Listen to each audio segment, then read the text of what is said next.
I would like to introduce Jean-Paul Servais, who is the chair of the FSMA in Belgium, the Belgian markets regulator, but importantly for our function and discussion today, also the chair of IOSCO.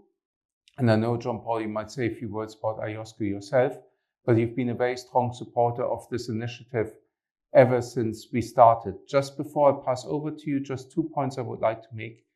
This dialogue that we're organizing with ACIFMA normally always takes place as the private stakeholder meeting on the fringes of the EU-Asia Financial Services Forum, which is the meeting of the European Commission and ESMA on the one side, and the IOSCO Asia Pac Committee on the other. And normally, Jean-Paul, you are there actively in that. But due to logistics, and I think the changeover in the EU, this time we had to do our private stakeholder meeting virtually. You can participate actively in this discussion by going onto the chat, and we will make sure that we try and accommodate your questions as part of today's discussion. But with that, Jean-Paul, I would like to pass over to you and thank you again on a personal note for being with us as on each occasion beforehand. So good afternoon, ladies and gentlemen, and thanks to you, Peter, and Chris for thanks to you, Peter and Nicola, for having me on board. It's always a pleasure indeed to be back in Asia. You know that as IOSCO board chair, I try to be not everywhere. It would be a little bit difficult, but to be there for many initiatives on all continents. That's the reason why I try always to be available for this well-known, it's a kind of tradition, though, the EU-Asia Financial Services Dialogue. So today, if you agree, Peter and Nick, I would like to speak on IOSCO key priorities for this year, for 2025. And this include, and it's maybe a surprise, but not a surprise, 3 issues. First, protecting retail investing. Second priority, I would say strengthening cross-border cooperation and coordination. And I would say, of course, last but not least, supporting the capacity building of our members in order to promote the implementation of our global standards. To this end, if I may, we can leverage on IOSCO broad membership. IOSCO, it means the community of financial market supervisors, but also in charge most of the time of, I would say, the supervision of financial product and many aspects relating to financial consumer protection. It means a very broad membership, 130 jurisdiction, and it means that all NCA members of the IOSCO ecosystem are together in charge at national level of almost 95% of the supervision of the financial market all around the world. And that's very important because it means that whenever you have to tackle, I would say, global risk, challenges and opportunity, I think that the place to be is IOSCO, especially knowing that we have a very large committee for growing emerging market with 92 members. But let us start, first of all, with the first priority. I was telling you, ladies and gentlemen, dear Peter and Nicola, that it was maybe a surprise. And it's fair to say that even if, of course, protection of retail investors is from day one in the rich history, we were in fact launched the same year than the Basel Committee in 1973. From day one, protection of retail investor was, I would say, part of our mission statement. But it's also fair to say that I would say in the first year, we, I think, may say that we give most of the time priority to what I would like to call, like in marketing books, B2B, and less to B2C. And that's the reason I think that it's important that we are more and more discussing about retail investors, just also because in the new world, not only for us, but also for our kids, I would say, they now have the capacity to have a direct dialogue between, I would say, unsophisticated investor and very sophisticated manager of platforms. So it means risk, opportunity, and challenge, which didn't exist even some years before. That's the reason why IOSCO has to be there. And that's the reason also why recently IOSCO has reinforced its work on this area in light of ongoing technological changes and the increasingly cross-border participation of retail investors. In other words, it means that we design a dedicated roadmap to enhance, especially this year, the online safety of retail investors, and we will be finalizing a number of proposals in the next month. Just a list, which is not, I would say, an exhaustive list. We will publish a comprehensive set of good practices for finfluencers. Of course, due to the fact that finfluencers play a significant role in popularizing financial topics and expanding access to investment information. However, it's fair to say that their activities also present new risks to retail investors.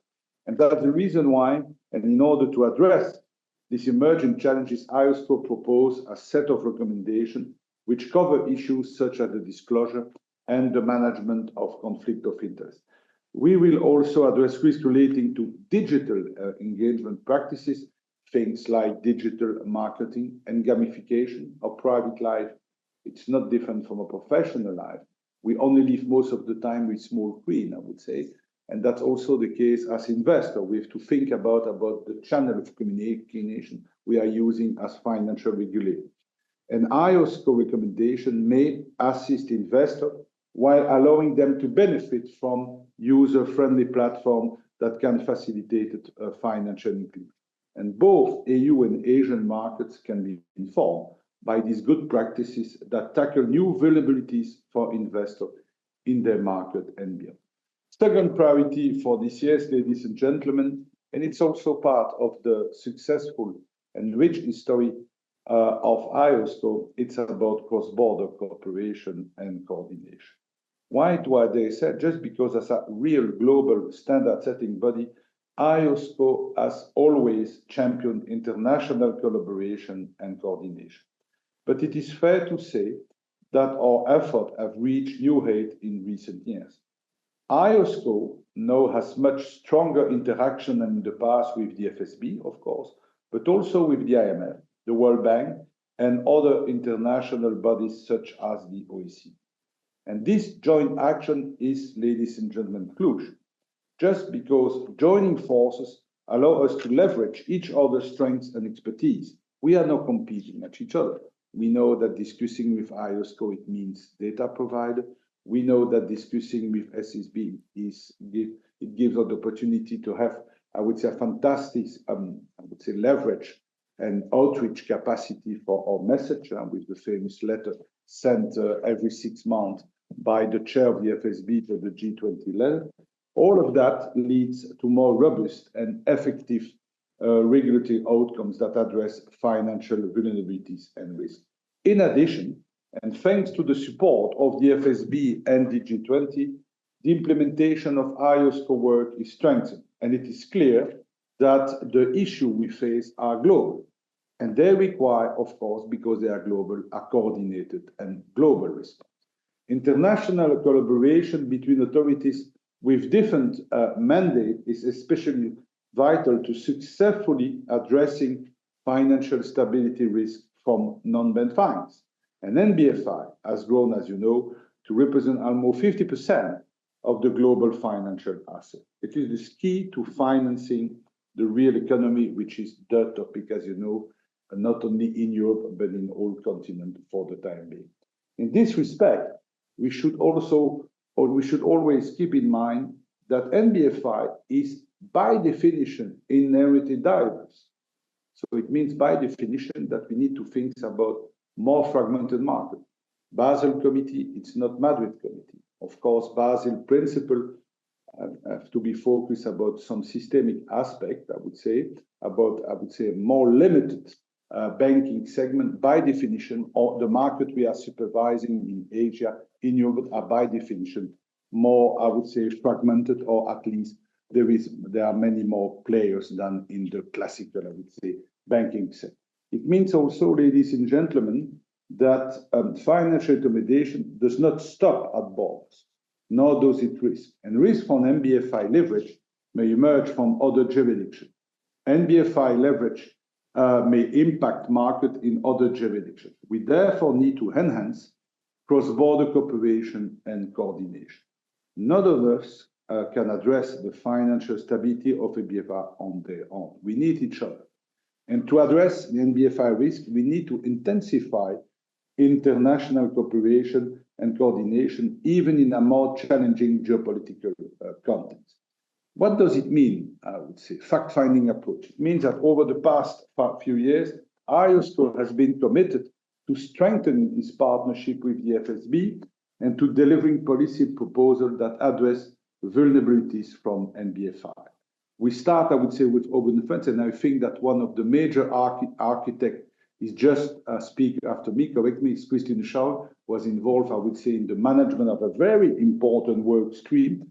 In fact, I would say the first one of the new dialogue between FSB and IOSCO. And it means that after completing work on open-ended funds at the end of 2023, we are now focused with the FSB on tackling risk patterning to the excessive use of leverage and NBFI and the consequences this may have on financial stability. In this respect, the inherent diversity within NBFI and across jurisdiction calls for a tailored approach. Accordingly, the FSB, in consulting on a range of policy tools that authorities can choose from to address leverage risk in their jurisdiction. We also stand ready to contribute to FSB work to examine the data challenges in NBFI so that we can better understand and mitigate vulnerability in NBFI sector. And allow me, Nick, to close my remark with some, I would say, limited remark about implementation. As you know, I am used to saying global standards, fine for me, excellent, but the best news is to ensure that we have excellent implementation. And this is why IOSCO has started to increase its focus on implementation of recent standards for areas such as crypto assets. In 2023, we published the IOSCO recommendation for the regulation of crypto and digital assets, but our work on crypto didn't stop at the publication of the recommendation. One of our primary goals was, and it remains, to promote greater consistency in how IOSCO approach the regulation and oversight of crypto asset activities.